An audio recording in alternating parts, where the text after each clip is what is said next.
Hello, everyone, and welcome to our webinar, Random House Children's Books Spring 2022 Preview. I am Ronny Khuri, Books for Youth Associate Editor. And before we begin, I will go over some technical details. So links to today's slide presentation and title list were included in the reminder email that you received from Zoom, 1 hour ago. To download them, please open that email, scroll to the bottom, and click on the links located there. You can also download the slides and title list by copying the URLs on this screen into your web browser. If you are in the audience, you are in listen-only mode, but we definitely welcome any questions that you might have. So on the bottom of your screen is a toolbar with a section for Q&A. So if you have a question or if you need technical assistance, just click on the Q&A button and type your message into the box that pops up. We at Booklist will do our best to respond to all of the tech-related questions, and we will pass along other questions to today's panelists. We are going to have a Q&A, so if we have time to fit in an audience question or two, we can do that. But otherwise, they'll have the opportunity to answer those questions after the webinar and follow up with you. Last but not least, Booklist is offering closed captioning on all of our webinars. So to enable or disable captions on your screen, please look for and click the live transcript icon on the toolbar that I mentioned before. From there, you can select show or hide subtitles from the menu that appears. If you choose to enable subtitles, you can adjust the size of the captions at any time by selecting subtitle settings. All right, so today we are going to hear about some wonderful upcoming titles from the Random House Children's Books Library Marketing Team. But first, we are going to kick things off with a Q&A. So let me welcome our guest authors, Emma Otheguy, Olugbemisola Rhuday-Perkovich, and Lisa Yee. You all are welcome to turn on your cameras and wave to the audience. And so I will introduce each author, and then they'll have a minute to introduce their book, and then we'll jump into some questions. So let me begin with Emma Otheguy. Emma is the author of the middle grade novel Silver Meadows Summer and the bilingual picture book Marley's Song for Freedom, which received 5-star reviews, was named a Best Book of the Year by Kirkus Reviews, School Library Journal, and the New York Public Library. She co-authored the Unicorn Rescue Society, the Madre de Aguas of Cuba, with Adam Gidwitz, and her most recent publication is her contribution to the new Carmen Sandiego universe, Secrets of the Silver Lion. Emma holds a PhD in history from New York University, where she focused on colonial Latin America, and she graduated from Swarthmore College, sold books at an independent bookstore, and taught elementary school Spanish. She lives in New York City with her family, and you can visit her online at emmaoteggy.com. Welcome, Emma. Please tell us a little bit about Sophia Acosta Makes a Scene. Thanks, Ronnie, and hello, everyone. So Sofia Acosta Makes a Scene is a book about immigration history, about growing up Latina in a small suburban community. It's about housing justice, and as you can see on the cover, it is about ballet and performing in the Nutcracker. So Sofia Acosta is in the 5th grade in Pine Hill, which is a little suburban town, and her class is getting ready to have a party. It is a party for her teacher, who is an immigrant from Ireland and just recently became a citizen, and they're having a party to celebrate. And at the same time, what's happening in Sofia's house is that her parents, who once upon a time were celebrated ballet dancers with the Ballet Nacional de Cuba, and now teach performing arts in New York, are getting ready to host their family friends, Yolanda and Alvaro. Yolanda and Alvaro are dancers with the Ballet Nacional de Cuba. They've been invited to New York for a special performance with the American Ballet Theater. They're staying in Sofia's house, and Alvaro decides to defect and to stay in the US permanently. And that's when Sofia realizes the difference between how we treat European immigrants and how we treat Latina immigrants, because she learns things in that moment that she doesn't want to know about her neighbors. So her very best friend says to her when she hears about Alvaro, that she doesn't want all of these outsiders moving in to Pine Hill. And ultimately, it's a book about how Sophia becomes brave enough to overcome that fear of upsetting your best friend, of sticking out in a small community, and to become an advocate. She fights for an affordable housing development that's going up in her town, despite, her neighbors' objections.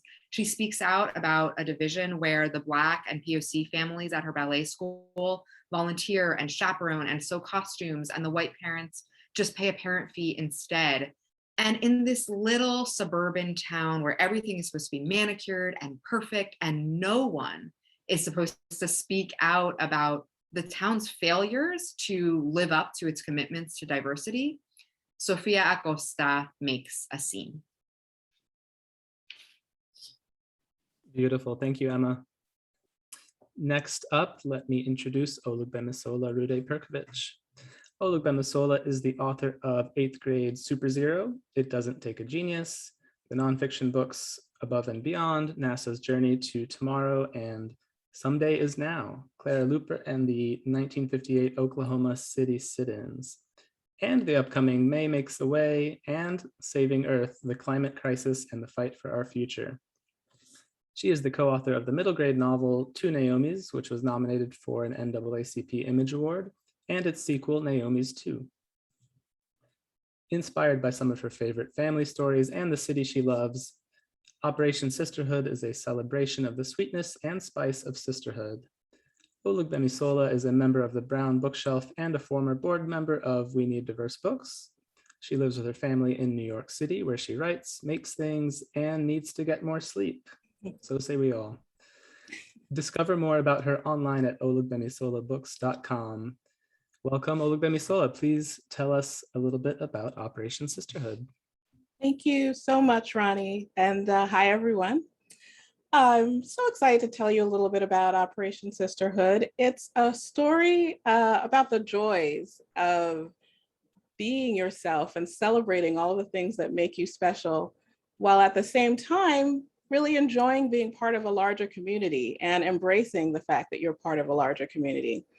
And in the story, Bo is a little girl who lives with her mom and is pretty happy with her life. It's very safe, it's very structured. They live in the Bronx in New York City in a large apartment building. She knows her neighbors. She knows what she's gonna be doing every day. She makes a lot of plans for herself and for her mother. And she thinks that that's enough. But suddenly she's sort of thrown into this very new and different feeling life in a new family where she has 3 instant sisters. She's gone from a big apartment building to a brownstone in the city that is full of animals, and animals are not her favorite thing. She does love to cook and bake, and she plays the drums. So one of the nice things about this new family situation is that all the sisters are musicians. So there's a little hope there, but for the most part, she's prepared to be the outsider in this new situation. She's very skeptical and she likes to play it safe. And so this story is really about her figuring out what can be fun about taking risks, how she can enjoy her home, New York City, in a new way, and how she can think about family in new and different ways. Awesome. Thank you so much, Olugbemisola. And finally, I will introduce Lisa Yee. Lisa is the award-winning author of Millicent Min, Girl Genius, Stanford Wong, Funk's Big Time, So Totally Emily Abers, Absolutely Maybe, and many other books, including the DC Superhero Girls novel series and numerous American Girl books. Lisa is a third-generation Chinese American. She says, I wrote Maisie Chen's Last Chance as a tribute to my grandparents and to all the immigrants who made the journey to America. Lisa divides her time between Western Massachusetts and Los Angeles. Welcome, Lisa. Please tell us a little bit about Maisie Chen's Last Chance. Thank you. Well, Maisie Chen's Last Chance is the book of my heart. I mean, I've written a lot of novels, but this is the one that is closest to me. So it's about this girl, Maisie, and she is born and raised in Los Angeles, as was I. And Maisie has to go to Last Chance, Minnesota with her mother. Now, that's the last place she's ever wanted to go to. She's never been there before.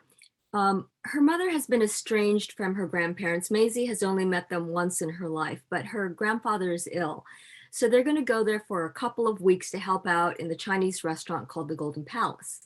Now, the Golden Palace has been in the family for generations, and it started with Maisie's great-great-grandfather, Lucky Chen, when he came over in the 1860s to America and worked on the railroads. So when Maisie gets there, she has, I was going to say a bit, but actually she has a lot of culture shock because they're the only Chinese Americans, Asian Americans in the entire town. And she's not used to that coming from the melting pot of Los Angeles.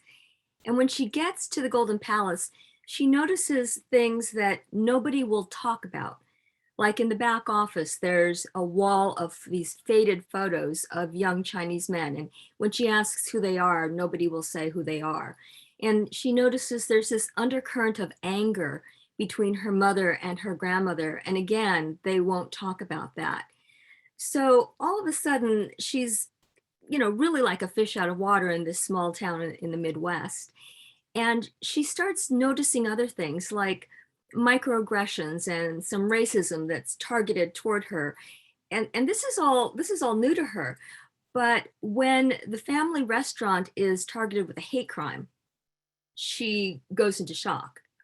She figures that, she needs to find out who's doing this and why.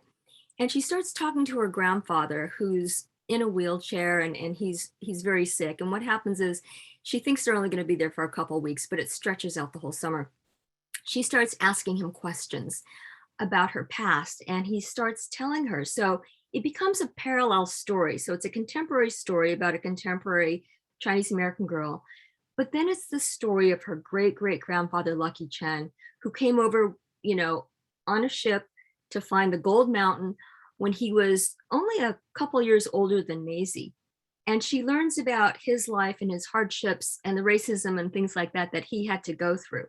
So it parallels both. And it's really about her solving the mystery of not only who's doing these racist acts, but who's on the wall in her restaurant and who she is. There are also some fun things in there, like her grandfather teaches her how to play poker. And when she's trying to solve this crime, she does it with a backdrop of poker, like, reading the town, reading people.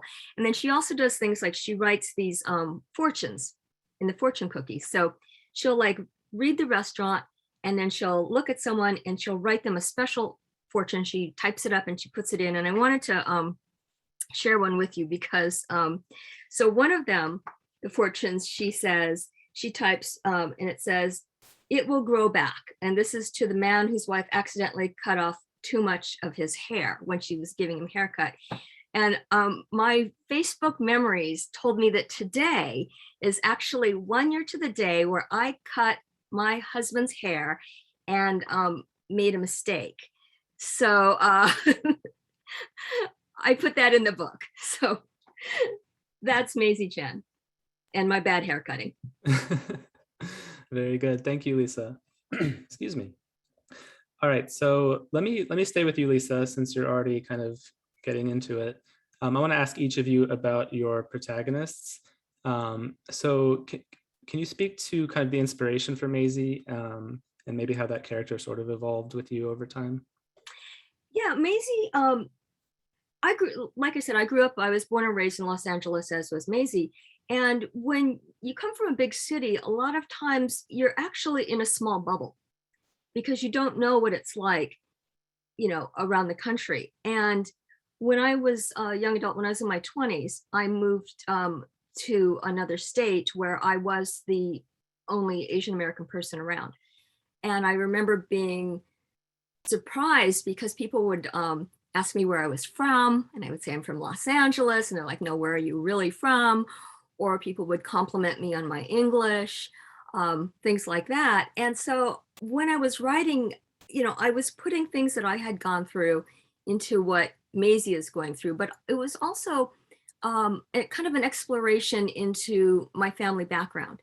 And in my family, didn't talk a lot about why our ancestors came over, or when they came over, what happened and anything like that. And so I did a deep dive into my own personal family history at the time that I was creating Maisie. So it was as illuminating to me to write this book as it was to Maisie in the book to find things out about herself. Olugbemisola, can you talk a little bit about Bo? Sure. So when I think about the main characters, in one way I think about all four sisters as being the main character. I really loved reading these big family stories when I was a kid, and I would read the Elizabeth Enright Melindy books. I would read All of a Kind Family by Cindy Taylor, a lot of Madeleine L'Engle's books, and there would be these families always singing together and having these big kind of messy meals, and it seemed chaotic and loving and fun. And my family was very scattered. My mother was from Jamaica, my father is from Nigeria, and we lived in New York City and also the suburbs. And everyone was sort of all over the place. So I would ask my sister every year to join me in asking our parents to get us twins for Christmas so we could have these instant siblings and sort of live this fantasy life. So I had a lot of that in my head when I was thinking of the story. And then when I was thinking about Bo, I was thinking about, what if someone's not really on board? What if there's a sister who's not really on board with all of this wackiness, who likes things to be a certain way, who when everyone's saying like, oh, you can be free, you can do whatever you want, you can follow your passion, she feels a little bit like, well, what if I don't know? And why can't you be in charge and like help me figure out what to do, or just tell me what to do? So that's a lot of how I thought about her. And then New York City is kind of a main character for me. And I thought a lot about books featuring Black children. A lot of the time are not very joyful, or the characters are not allowed to experience a whole lot of joy. And a lot of books about Black children in a city like New York are also not very joyful, or stories about New York City kids are not very joyful. And so those were a lot of the things that were going through my mind as I was thinking about Bo and thinking about the sisters and their life. Great, thank you. Emma, what inspired Sophia? Yeah, so, when I was growing up, it was a time of real difficulty for Cuba. It was a time of very serious shortages. I had family members who had not yet left Cuba. And, one of the things I remember very clearly is, one of my aunts who was diabetic, and we needed to get insulin to her. And that was just this huge source of stress and discussion, and the phone calls and the dealing with the various services that would get things there. And what makes me angriest about that memory was that in the middle of that, not only was I living in a community, I lived partially in the city and then also in the suburbs when I was a kid. And when I was living in the suburbs, it wasn't just that the other kids weren't going through that. It was that I got the impression that I was supposed to be preserving the bubble and protecting their innocence and their right not to know that these things happen in the world as a kid. And so Sofia Costa really came from the part of me that was exhausted by trying not to make a scene. I spent so long trying to make my identity palatable to other kids, to not rock the boat and to talk about the fun parts about growing up Latina, talking about food and frijoles negros and guayaba and nochebuena. And that was because I knew that talking about, the hard parts about, what my life was like, talking about something like immigration, made people feel anxious. It made them feel ashamed. It made them feel uncomfortable. And I could not stomach that. And I think that a lot of kids, whether it's a lot of Latinas, whether it's because children of immigrants, whether it's just any kid for whom living in a certain zip code isn't like expected, but is some kind of privilege, some kind of weird twist, that feeling of not quite belonging in a place, really feel that pressure that I felt and that Sophia felt to not rock that boat, to preserve that bubble. And so writing this character who's able to break out of that and who's able to say what she thinks and who's able to go beyond being like this dutiful Latina who's grateful to live where she is and get to go to the school that she gets to go to, was just incredibly liberating for me. Thank you. Okay, new question. And let's start with Olugbemisola. So authors often say that with each book, they have to sort of relearn how to write a novel. So I'm curious, what for each of you, what about writing this book was uniquely challenging? And then also what about it was joyful for you? Oh, well, Operation Sisterhood was very challenging in a lot of ways because I was working on a lot of it in the last year and a half. And it was meant to be a very joyful, fun story. And we were going through a not very joyful and not very fun time. And I was sad, and it was very hard to sort of channel that, the energy that I wanted to give to the book and to the story and to those characters, and get through to the end of the story.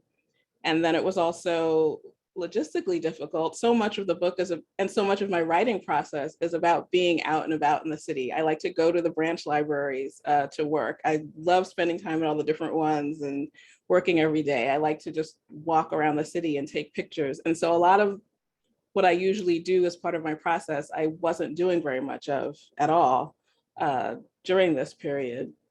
So I really had to draw on memory, draw on conversations over Zoom like this, draw on research, and really keep in mind what I wanted to give to readers. I think about that with every story, but with this one in particular, I was just thinking so much and seeing so much of what was the impact that things were having on kids. And I wanted to give them something joyful. And so that was really foremost in my mind. Lisa, what was uniquely challenging and what was joyful? I'm so mesmerized. Take a listening. moment. It's like, what? You know?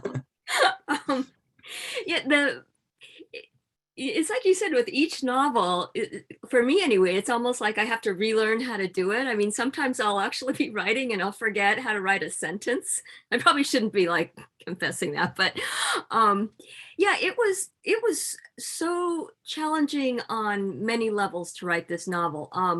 I was able to do a lot of research before the pandemic hit. So I went to Minnesota and I visited a lot of small towns and looking for the location that would be the setting. And one of them was, I happened to come across this bank where Jesse James's gang had their last robbery. And so I actually worked that into the story, and it's an integral part of the story. But because it's a contemporary novel, but there are historical fiction aspects to it, that was really hard for me because I'd never written historical fiction. And also it was kind of like, you can't mess this up because, you know, it's historical stuff. You have to like get it right. You have to do it right. So melding the two was a challenge. But beyond that, though, this probably wasn't healthy, but I had the TV on all the time, and I was watching all these horrible things unfold as I was trying to write. And when the Asian murders happened and all the anti-Asian hate was happening, I almost became paralyzed because it was mirroring what was going on in my novel. And although the historical fiction stuff was, 100 years ago, 50 years ago, all of a sudden it became present. And so I had to figure out how to channel that and work it into my novel without making it too heavy, but I still wanted to address these things and be true to what was going on. And that was really hard. And so eventually I realized, because I couldn't write, it was like I kept thinking, what can I do? What can I do? Because of all this stuff that's unfolding that I'm watching happening in the world. And then I realized, well, the thing that I can do is I can write. And so that actually gave me the impetus to move forward and keep going. And in terms of what was joyful about it, if I have to be honest, finishing the book, I mean, I was just like, because when I'm writing it, it was the most emotional thing I've ever written. And I was just consumed by it. And when I finally finished, it was like, oh my God, I'm so glad I'm done. It's like, woo, maybe now I can exhale and start to breathe again. That's a great answer. Thank you. Emma, what about you? So I think the challenge of writing this book is that I'm a person who likes to be liked.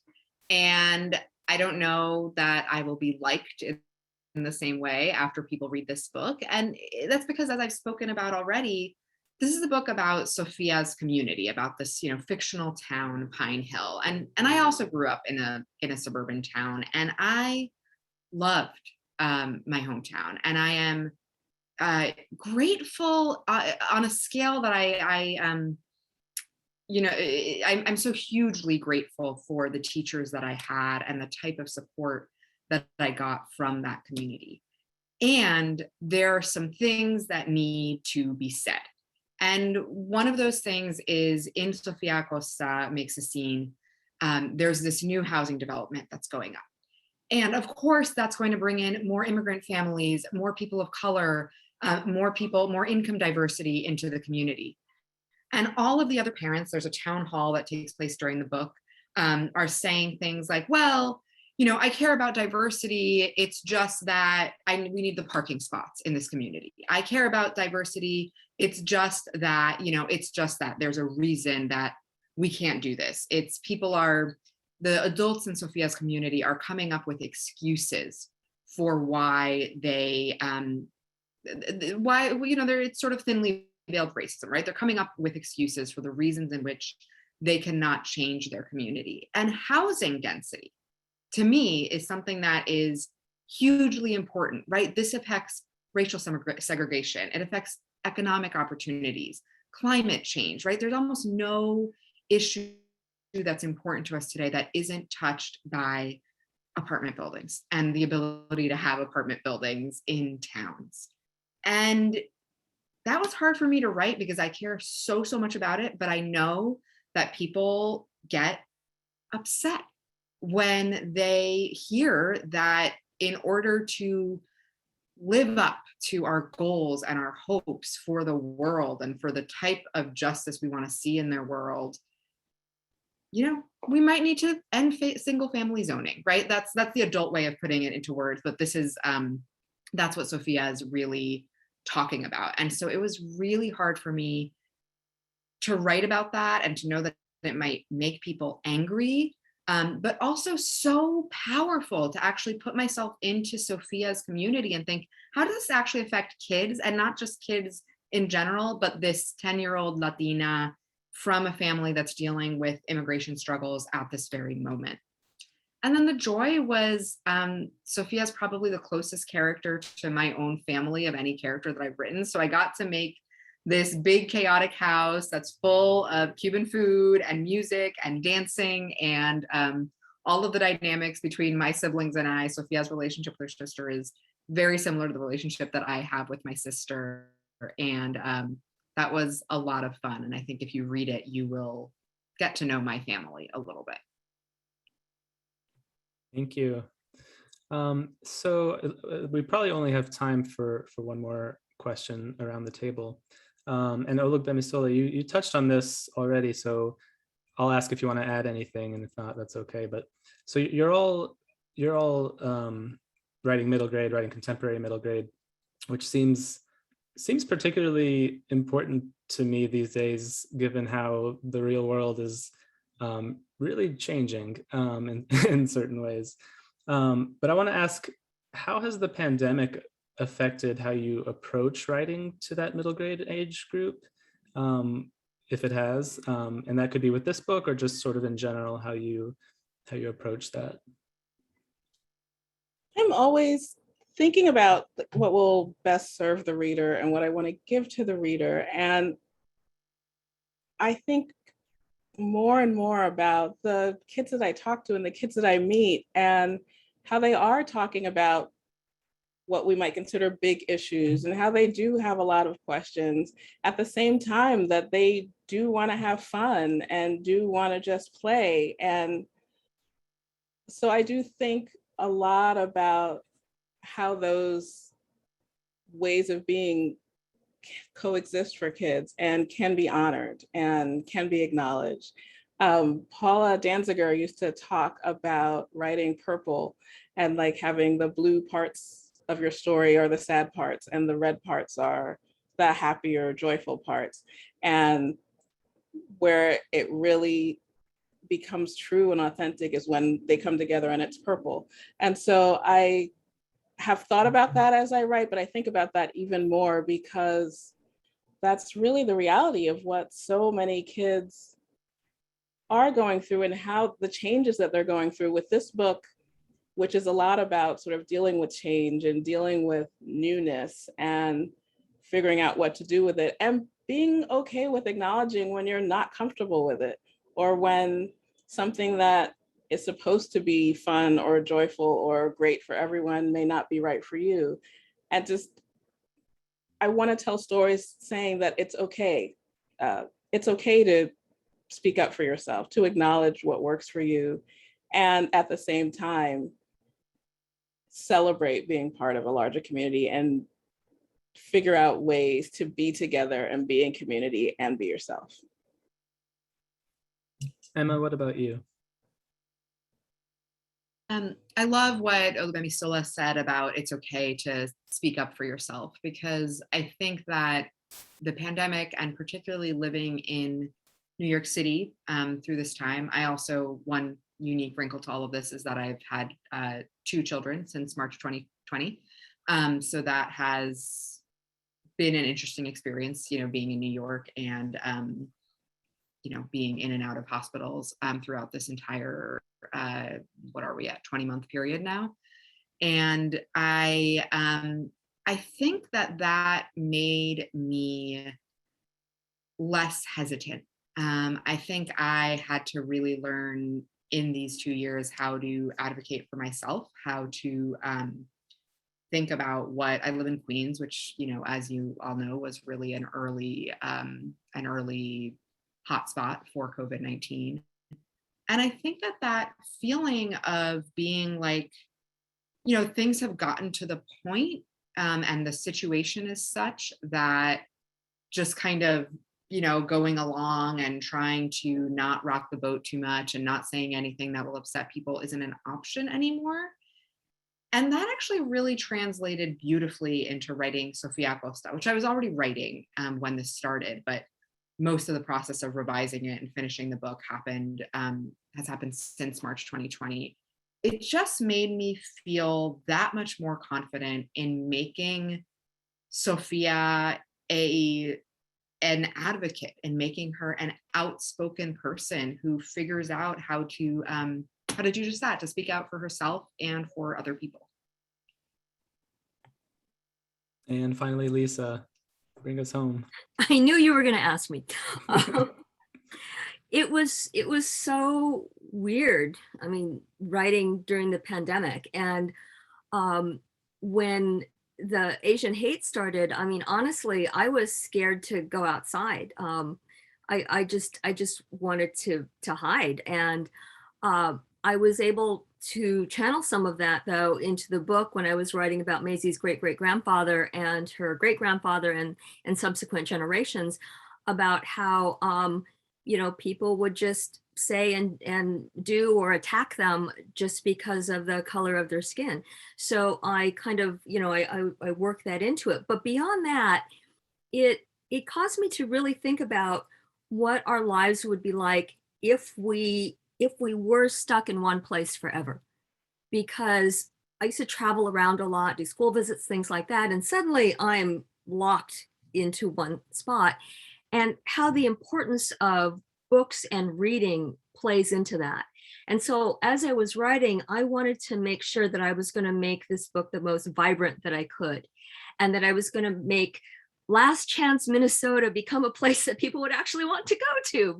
You know, they might not have thought about that before, but when you read a book, at least my goal is, you know, you want to get to know those people and you want to visit those places because you feel like you know it. And so it made that all the more challenging and encouraging to write Maisie Chan's Last Chance in that manner. Thank you for sharing. I'm so sorry that we're out of time. We could do this at least for the full hour, if not all day. But I will thank you, panelists, for your time and for your work. You're welcome to wave goodbye now and turn off your cameras. And I am going to turn it over. Give me one moment here. Thank you, Ronny. Yeah, to the Random House Children's Library marketing team. Take it away.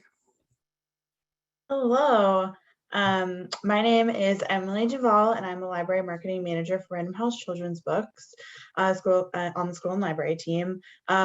Thank you so much for joining us today, and thank you so much to Ronny and our awesome authors for that great conversation. I hope you are all inspired to go check those books out because they're really, really special ones. Myself and the school and library team are going to now present books that are coming out in spring 2022, from picture books all the way to YA.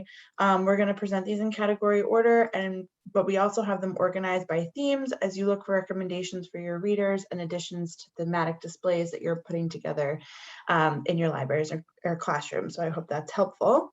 And I'm going to kick it off with nonfiction picture books.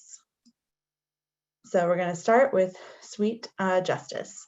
Sweet Justice, Georgia Gilmore and the Montgomery bus boycott is the vibrant true story of a hidden figure of the civil rights movement, told in flavorful language by a picture book master and stunningly illustrated by a Caldecott Honor recipient and 7-time Coretta Scott King Award-winning artist, Gregory Christie. Told in a very kid-friendly manner, Rockcliffe explores critical issues and introduces key people in the civil rights movement while showcasing an unsung hero, Georgia Gilmore, who helped feed and raise money for the Montgomery bus boycott of 1956. Next slide. Something a little bit different. This is The Rise and Falls of Jackie Chan. This is a super kid-friendly and action-packed picture book biography about the beloved superstar Jackie Chan. Before he was an international star, Jackie grew up in relative poverty in China and studied martial arts, working hard trying to find his way into film. The author and illustrator bring their cultural insight and sensibility to the project, infusing it with lived authenticity, researched archival notes on Jackie Chan, and a passionate eye for sharing Chinese and Chinese American culture. This gives a full picture of the life of Jackie Chan with fun behind the scenes factoids that kids are going to love. Next slide. Blips on a Screen, How Ralph Baer Invented TV, Video Gaming, and Launched a Worldwide Obsession. This is a nonfiction picture book that kids are going to be so excited about. It tells the story of how TV video games were invented. This is a really fun way to infuse STEM with history, and it features engaging back matter, which includes the inventor's process, which is document, prototype, patent, and implement. Next slide. Marley and the Family Band.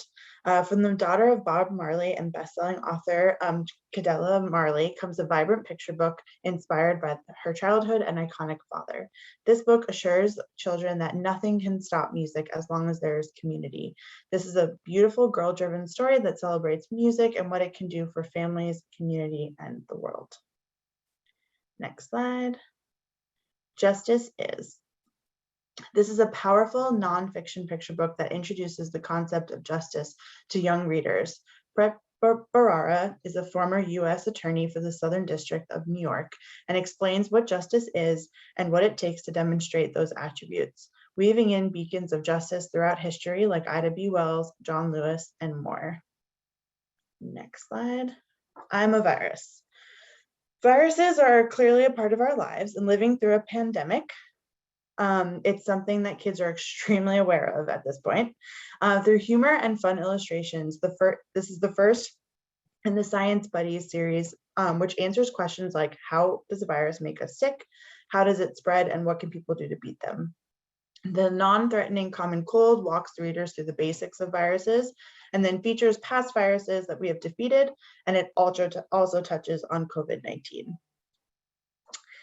And How to Hear the Universe.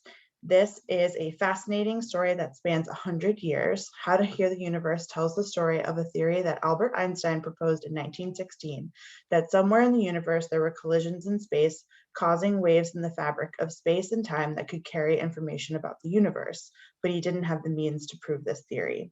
Around 100 years later, an immigrant scientist, Gabby Gonzalez, asked the same questions, and with the developments of modern technology, discovered proof of Einstein's theory. This is a little known story, but one that kids will sure to be inspired by. And lastly, for the nonfiction section, is Faith of Elijah Cummings. Carol Boston Weatherford and Laura Freeman marry words and images beautifully in this picture book biography of politician and civil rights champion Elijah Cummings, detailing his inspiring journey from his humble beginnings as the son of former sharecroppers to his unwavering faith as he became a lawyer, state legislator, and leading congressman. Best known as a voice for people of color and an advocate for equal opportunity, Elijah Cummings was a man of faith and dignity, a beacon of justice, and an unrelenting warrior for equality and change. And this is a very inspiring and important picture book to bring to young readers. And with that, I will pass it over to my colleague, Erica. Hi, I'm Erica Stone. I'm a school marketing coordinator, and I'm here to tell you about Grandma's Magic. When a child is born, a grandma is born too. And as everyone knows, a grandma's magic stays with you, always. In this warm, hug-filled tribute to grandmas, their extra special magic is celebrated in lovable scenes of family, fun, playing, exploring, baking, gardening, reading, and all the beautiful things grandmas and their little ones do together. Grandmas will love snuggling with their grandchildren as they share cuddles, kisses, and lots of cozy repeat readings of this loving book. Next slide. From Pura Belpe Award winner Ruth Behar and illustrator Devon Halsworth comes a lyrical book about immigration, culture, and togetherness. As Tia Fortuna and Estrella explore Sephardic Jewish and Caribbean heritage, Estrella will discover that as long as you hold on to family memories, home is truly where the heart is.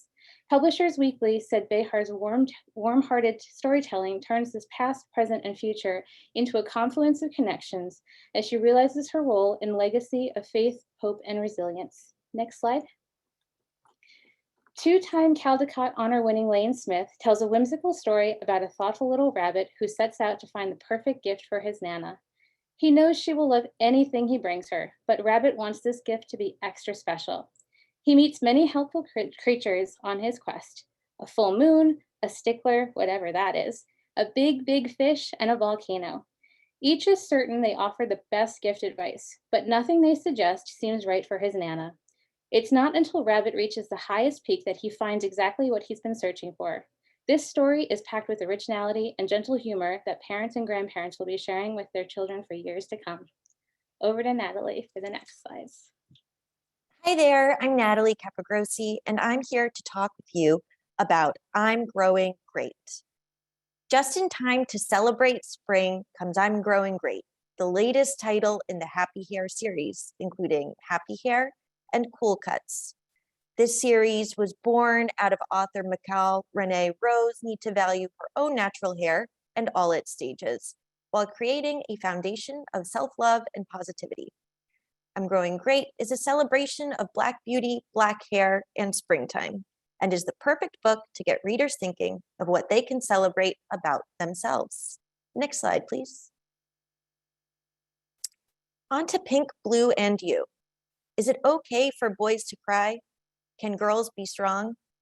Author-illustrator Elise Gravel and her collaborator, Mikhail Blay, raise these questions and others relating to gender roles, acceptance, and stereotyping. This is an important topic packaged in a kid-friendly way. It's accessible, but is not just a book for kids. We guarantee that there's something in this book that adults can learn about gender too. Next slide, please. And People Are Wild by Margot McGank. Do you ever wonder what animals see when they look at you? This is a playful picture book that answers that question with striking art that captures the beauty of the natural world.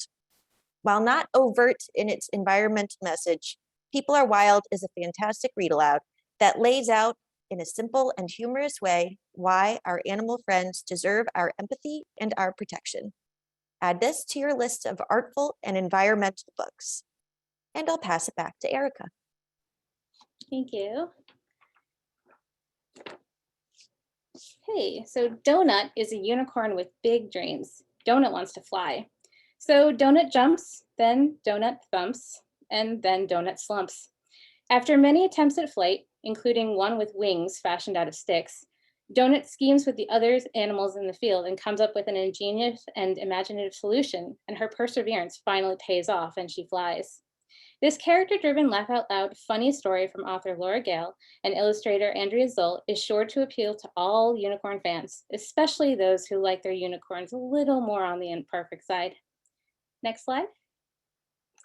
Hot Dog. From critically acclaimed creator Doug Salati comes this summary picture book featuring an overheated and overwhelmed pup who finds his calm with some sea, sand, and fresh air. It's summer in the city and this hot dog has had enough. Enough of hot sidewalks, enough of wailing sirens, enough of people's feet right in his face. When he plops down in the middle of a crosswalk, his owner endeavors to get him a breath of fresh air that he needs. She hails a taxi, hops a train, and ferries out to the beach. Here, a pup can run. With fluid art and lyrical text, you can almost feel the soothing effect of waves on sand. Doug Salati shows us how to find calm and carry it back with us so we can appreciate the small joys in a day. Two-time Caldecott Medal winner Sophie Blackall calls it an utter joy from beginning to end. Next slide. Nobody's Here is a new picture book from Tammy Sauer, author of Wordy Birdie, and Ross Barak, the illustrator of The Very Impatient Caterpillar. This hilarious picture book is about a super sassy bunny who's trying to save himself and his cottontail pals from a wolf by conning him into thinking they are definitely not bunnies. How many bunnies are in this book? A lot. Young readers and their parents won't be able to stop giggling at this chatty, fun-filled caper. Kirkus Reviews said, as humorous as this story is, it's made ultimately poignant with the age-old message to never judge a book by its cover, lest one drive off an unlikely friend. And over to the next reader. Hi, it's me. It's Adrienne Weintraub. So we're going to start off with Lauren Redness is an author of adult books, an artist, and a recipient of a MacArthur Foundation Genius Grant. And now she is turning her attention to children's books in Time Capsule. She uses beautiful illustrations and a sweet story to jumpstart readers' imaginations about how they and the times they grow up and will be remembered. This is a great book to use to introduce the topic of time capsules before a class project. Next slide, please. From Philip Stead, the author of the Caldecott Medal winning A Sick Day for Amos McGee, comes his newest book that he both wrote and illustrated. I'd Like to Be the Window for a Wise Old Dog is a thoughtful story about the limitless world of the imagination and about seeing the world from a safe place. Next slide. Blue. This fascinating picture book explores the history and cultural significance of the color blue. Where did it come from? How was it made? And who used it? This absolutely beautiful book, illustrated by Caldecott Honor-winning Daniel Minter and written by up-and-coming and critically acclaimed author Nana Ekwa Brew Hammond, spans centuries and can be used for lessons on trade, natural science, history, and even music. Next slide. Kevin Young, the author of Emile and the Field, is currently the director of the National Museum of African American History and Culture and has been a poetry editor at the New Yorker and a National Book Award finalist for his work as a poet. And the illustrator is Chioma Ebenama, a Nigerian-born fine artist who has lectured and exhibited internationally and whose work is both sophisticated and accessible. Emile in the Field tells us the story of a young boy who enjoys exploring the field by his home all year long. This wonderful story is told in poems and is perfect for families that are environmentally conscious and want to find the beauty in nature. Next slide. Build. So this is a fun one from our friends at Red Nose Studio. Chris Sickles is the man behind Red Nose and the ingenious 3D illustrations he uses to illustrate countless picture books, including Jonah Winter's Elvis is King, as well as Shana Corey's The Secret Subway. Build is the next book for all those young truck and machinery lovers. This one even has a fun surprise at the end. And fun fact, Chris builds his 3D illustrations with wire, fabric, wood, and found objects. He handled each of the trucks as well as the construction site, then photographed his 3D creations for this book. And then we're going to move on to middle grade with Emily. Yes, I am back. Thank you. Okay, so we're going to start off with some instant middle grade classics with Dear Student. When Autumn is picked to be the secret voice of the Dear Student letters in the Hillview newspaper, she finds herself smack in the middle of a problem with Logan and Cooper on opposite sides. But before Autumn can figure out what to do, the unthinkable happens and her secret identity as Dear Student is threatened.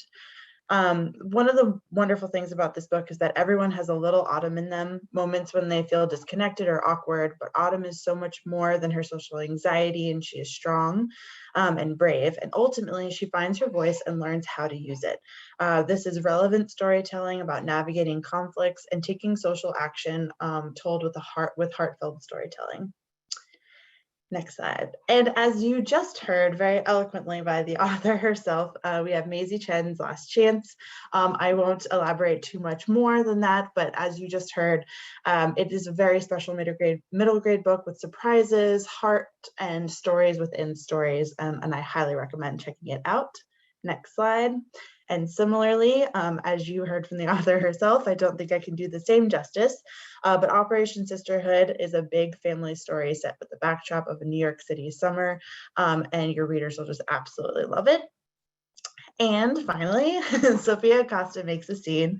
As you heard from Emma, Sophia Costa Makes a Scene is a poignant middle grade coming of age story that tackles a lot of topics and will spark so much discussion amongst readers.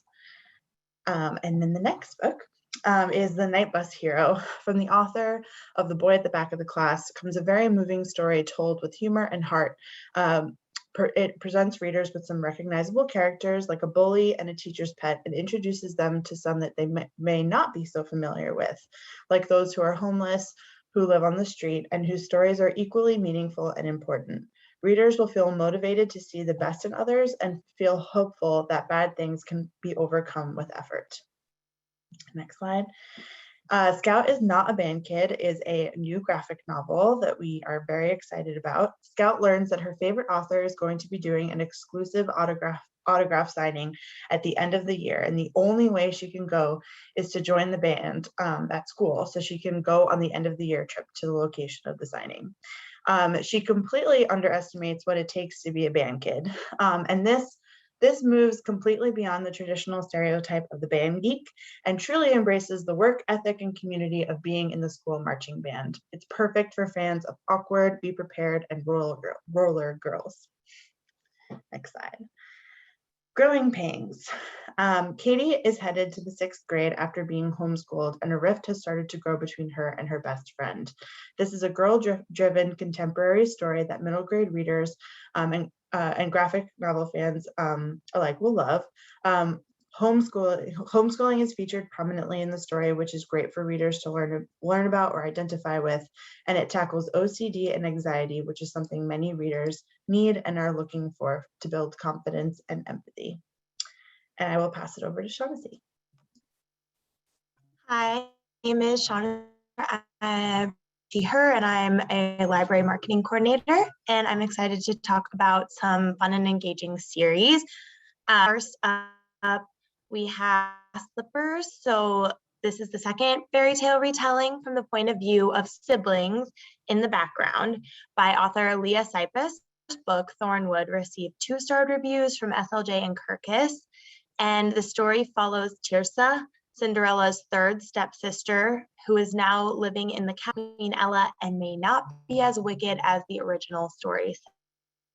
Readers who are drawn to complicated characters and twists on classic stories will find a lot to love here. Next slide. Map Makers and the Lost Magic. So this is a gorgeous graphic novel, and it's a fresh take on the hero in which he is faced with an impossible choice. Map makers used to keep peace in the valley, but disappeared long ago, and an oppressive new force has taken hold. Will our hero ally the next map maker to save the only home she's known, or will she leave the valley? This fantastical new series, new graphic novel creators Cameron Chittock and Amanda Castillo, will excite readers with its magic and imagery and leave them ready for the next book in the trilogy. Next slide.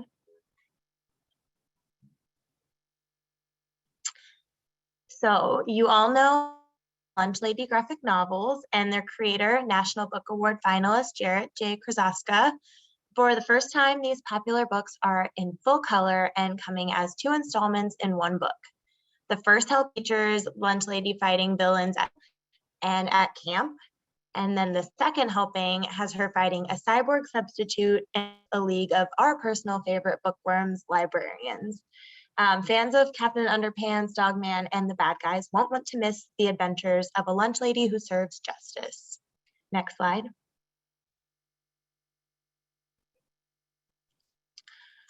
Katie the Cat Sitter, best friends forever. So the Katie the Cat novels have it all. A perfectly relatable main character growing up and experiencing friendship challenges, an exciting superhero sidekick storyline, 217 cats.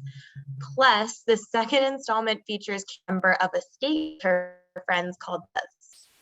Publishers Weekly says it all in a starred review for Katie the Cat Sitter, the first book, calling it a laugh out loud, funny, well-paced series with a promising cast of characters, feline and otherwise. Next slide.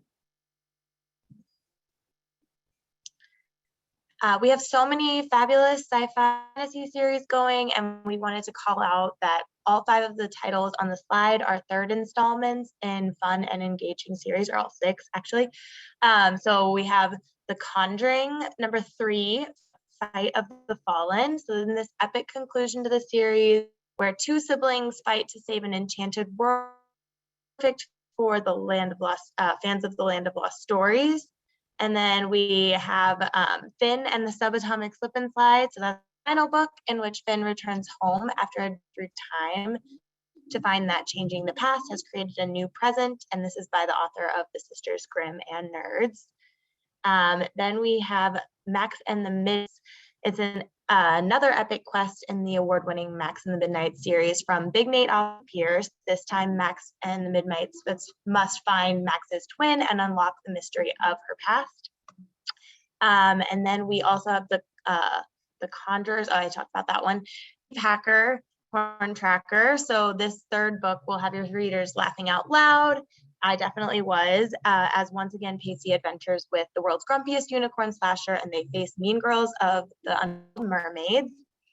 And then Sidekicks, Trial of Heroes is the next hilarious installment in which sidekicks must pass the hardest challenge in the universe to enter the exclusive Heroic Righteousness Organization, or HERO for short. And then lastly, we have The Witch's Apprentice. So you all may know, you may be fans of Zetta Elliott's Dragons in a Bag series, since it's the young reader selection for this year's Global Reader. And characters are back with the mission to hatch a dragon egg. So readers will love this critically acclaimed story filled with diverse characters set against New York City. And I'm going to pass it over to Natalie to talk about some adventure books. Hi again. Moving on to adventure. Looking for humorous fiction that you can hand to any middle grade reader? Check out The Final Cut, a story from Dennis Markle about home, friendship, and learning that sometimes the most exciting adventures actually happen behind the scenes.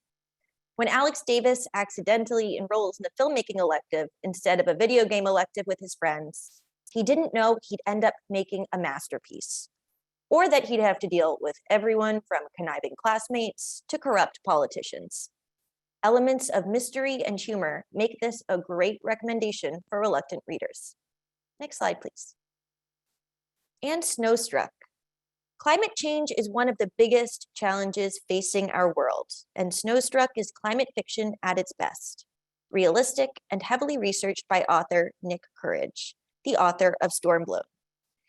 He has experienced extreme weather from the Gulf Coast all the way to New York City. Compelling, age-appropriate plot will attract even the most reluctant readers. Adventure meets current events in Snowstruck. And I'll pass it over to Kristen. Thank you. I'm Kristen Schultz. I'm super excited to share with you the illustrated edition of Wonder. This coming February is the 10th anniversary of the publication of Wonder. Over 16 million readers have read, loved, and shared Augie's story across all of the Wonder family books, and we're so thrilled to have this new illustrated edition on the list. This beautiful color illustrated edition includes over 25 pieces of original art from Tad Carpenter, the artist behind the original cover. It also includes an essay from R.J. Palacio reflecting on 10 years of Wonder, and an introduction by Dina Zuckerberg, Director of Family Programs at MyFace, a nonprofit dedicated to supporting the craniofacial difference community. Now passing it to Emily for young adult. Hello again. Kicking it off for young adult is Bitter. Bitter is the highly anticipated new YA novel from National Book Award finalist Okweke Maisie, and is a companion novel to the critically acclaimed Pet. Bitter explores the power of youth, protest, and art, and the writing is absolutely beautiful and literary magical realism, featuring powerful characters and a very quick pace. Next slide. American Royals Rivals. This is the third book in the American Royals series from the best-selling author Katie McGee. Readers hooked on the Gossip Girl Meets Crown series will be clamoring for this next installment, but this is a great time for those who haven't dove in yet to read books 1 and 2. This is for the royally obsessed and is perfect for a book club pick for teen and adult book clubs. Next slide. Required reading for the Disenfranchised Freshman is a stunning, challenging, and timely debut about racism and privilege on college campuses. Savannah Howard sacrificed her high school social life to make sure she got into a top college. Her sights were set on an HBCU, but when she is accepted to the ivy-covered walls of Wooddale University on a full ride, she couldn't say no. This is an activist-centered contemporary novel. I love YA novels that are set in college. I know that's something that I would have wanted more of when I was an avid high school reader, and this is a real but freshly told story that teens will love reading and discussing. Next slide. Does My Body Offend You? Malin and Robbie are brought together when they find themselves leaders of their school's dress code rebellion. But in order to fight for body positivity, they need to face their own insecurities, biases, and privileges on top of their newfound friendship. This tackles the timely but important topic of dress code controversies with pulsing themes of feminism and activism. Next slide. Vinyl Moon.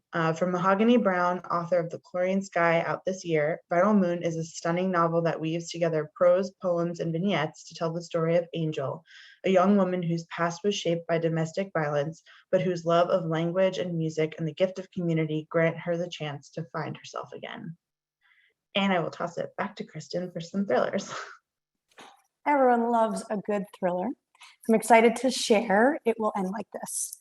For fans of The Cheerleaders and Sadie comes a thriller that reminds us that in real life, endings are rarely as neat as Happily Ever After.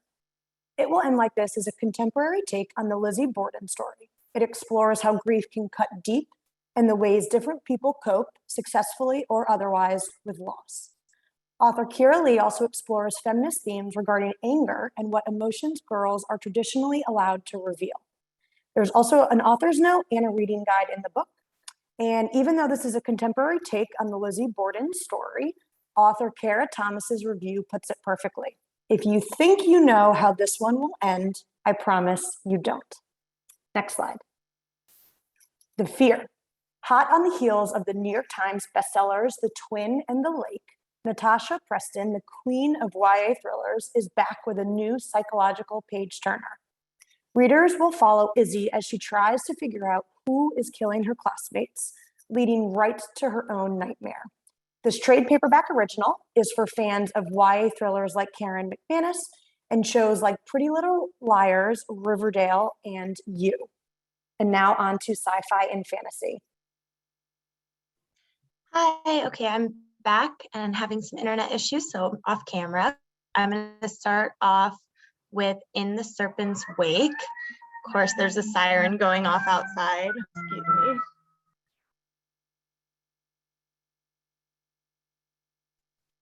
Okay. So bestselling author Rachel Hartman is back with more of Tessa's story. This adventure of a war takes place on the seas and just might end up starting a new war.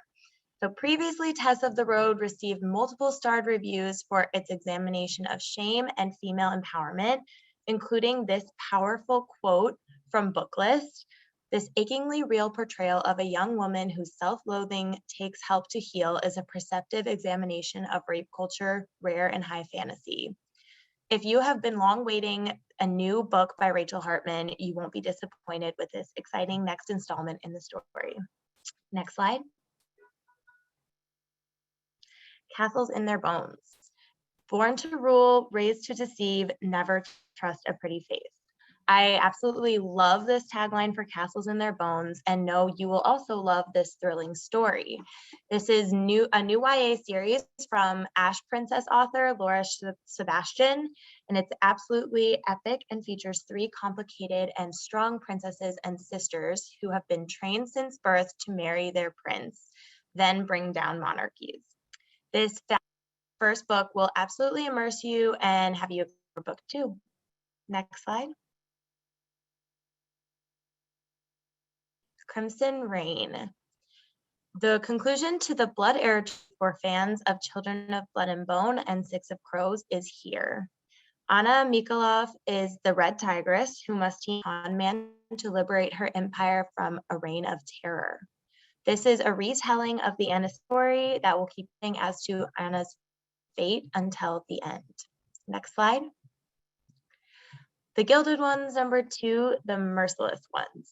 So in a starred review, Booklist said of the instant New York Times bestseller, The Gilded Ones, readers will find themselves awestruck with satisfying revelation, leaving both a clean ending and desire for more. And now is the time for more. So Dika's story continues, and she has become the biggest threat to the kingdom. This empowering and epic fantasy is another tour de force from powerhouse author Namina Forna, who has also excitingly been tapped to write the screenplay for the adaptation of the first novel. Next slide. Across a Field of Starlight. This beautifully illustrated graphic novel is an epic sci-fi romance between 2 non-binary characters. Fasten and Lou were never meant to meet, but a spaceship crash brought them together. Over the years, they remained in contact secretly and were finally reunited, but only in the midst of war. I'm so excited about this queer space epic and know it will find a home with many readers, including fans of On a Sunbeam. The creator, Blue Delaquanti, is non-binary and teaches comics courses at the Minneapolis College of Art and Design. Next slide. Found in Firelight. Fans of sweeping fantasy romances like An Ember in the Ashes will be excited to see this sequel to Cast in Firelight by Dana Swift. In the second book, our heroine is locked in an impenetrable magical fortress, and the boy who was her nemesis turned love interest must break her out. SLJ called Cast in Firelight a satisfying romantic fantasy with a badass heroine. And now I'm going to send it over to Adrian for nonfiction. Great, thanks. So you probably know Candace Fleming from her award-winning narrative nonfiction like The Rise and Fall of Charles Lindbergh or The Family Romanoff. In her newest book, she takes on what has become known as the crime of the century, and it is perfect for teens. It has 2 18-year-olds at the center of a premeditated murder, a fancy lawyer that gets them out of the death penalty, and a look into the legal system of the early 20th century. No one writes like Candy does. She brings history to life and puts you right in the middle of the action. Hand this one to your readers that are obsessed with true crime podcasts. Next slide. This version of Spearhead, an American tank gunner, his enemy, and a collision of lives in World War II is adapted for young adults from the critically acclaimed adult book by Adam Mikos. This is an amazing and true account of an American tank gunner in the 3rd Armored Division during World War II. USA Today called the adult version a detailed, gripping account. The Associated Press called it strong and dramatic. The difference between the two editions is that the YA version is edited down from 122,000 words to 74,000 words, but all of the research is still included. Sentences are just a little more streamlined. References to people and pop culture that the YA audience wouldn't necessarily know, such as Andy Rooney or Ginger Rogers, for example, were edited out. Text was added with vocabulary, geography, historical events, and people were not familiar to readers. But the very moving afterword was left in and mostly untouched. Back matter includes a photo insert as well as a map, illustrations, and an index. This is one not to miss. Next slide. And then ready for launch. Scott Kelly, the astronaut, best known for spending a record-breaking year in space, knows from struggle, failure, and fear, and he believes that it's our mistakes and challenges that have the potential to lead to greatness. Through short, pithy text and sprinkled with humor, Scott shares his learnings and advice with teens and young adults looking for inspiration. Also included are personal and space program photos throughout. And then over to Emily again. Okay, so for some YA romance, we have Love from Scratch. This is a deliciously sweet romance for teens with a daring dash of rivalry and an added zing of feminism, making it the perfect recipe for your romance readers. Reese and Benny have a no-feeling zone in place, but when they are thrown together for a video shoot that goes viral and has the whole internet rooting for them to get together, things get complicatedly sweet. Next slide. Fade into the Bright. This is 5 Feet Apart meets Tell Me Three Things in this high drama, high stakes story when Abby and her sister find out that their estranged father has a fatal degenerative disorder, Huntington's disease. They both get tested and one tests positive, sending their lives upside down until things get even more complicated when Abby meets Ben. Then over to Natalie for some historical fiction. Great. If we could just go back one slide to Great or Nothing. Thank you so much. This one is for any YA readers who went through a Little Women phase. Great or Nothing is a reimagining of Little Women set in the spring of 1942. Not only is this an adaptation for readers who loved and related to the March Sisters, this is also a book that will resonate with the new generation. The grief, frustration, and anger that the March Sisters feel at a world that isn't as they expected are relatable feelings for many, making this a timely read. And next title, please. This Rebel Heart. This Rebel Heart explores a pivotal but little-known historical moment, the Hungarian Revolution of 1956, in a dazzling work of historical fiction. Catherine Locke, author of The Girl with the Red Balloon, breathes life into youth activism with her highly literary tale of teenagers who bolstered a movement. With queer representation, fabulous elements, and hidden history, This Rebel Heart is Catherine Locke's tour de force. And I'll pass it back to Emily. Hello again, and we're going to finish it off with some contemporary fiction. The Words We Keep from Erin Stewart, author of Scars Like Wings, comes a beautiful, realistic, and relatable story about mental health and healing through art. Lily is struggling after finding her sister has been harming herself, while at the same time meeting Micah, a new student who is in treatment with her sister. This story was inspired by the author's own family experiences with anxiety and depression, and while it's realistic in its depiction, it remains hopeful, making this an important book for readers, and the way Erin weaves poetry and art into her stories is so effective. Next slide. Last but never ever least, we have a new book from Julie Buxbaum on our list. You're on Fire explores the blinding power of the lies we tell others and those we tell ourselves, the tight grip of family secrets and the magic of first love, and the grounding beauty of friendship. You're on Fire tackles friendships tested, broken and mending family dynamics with a twist of romance, making this a truly riveting read. And that is it for us. Thank you so much for joining us. Please feel free to visit us at Random House rhteacherslibrarians.com, where we post our downloadable free resources, new reading recommendations, and events we have coming up. You can also sign up for our newsletter and follow us on social. And I will pass it back to Booklist. Thank you so much, Emily, and thank you to the whole Random House Children's Books Library marketing team, as well as to our special author guests, Emma Otheguy, Olugbemisola Rhuday-Perkovich, and Lisa Yee. Tomorrow, all attendees will receive an email containing links to today's title list, PowerPoint slides, video recording, and certificate of completion. For more about Booklist webinars, be sure to visit booklistonline.com/webinars, where you can view archives of past webinars and register for upcoming ones like those you see here. Not yet a subscriber? Pair the page-by-page reading experience of print with the convenience of online access at booklistonline.com and lock in print, online, digital, and archive access by taking advantage of this special webinar offer to get Booklist for only $75. Patron-friendly, librarian-approved, and free with a Booklist subscription.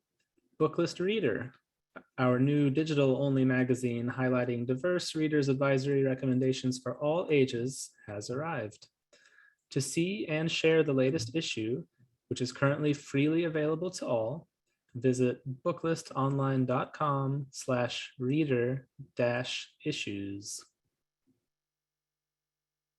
Thank you for joining us for today's webinar. One more huge thank you to our panelists and to our sponsor, Random House Children's Books. This concludes today's webinar.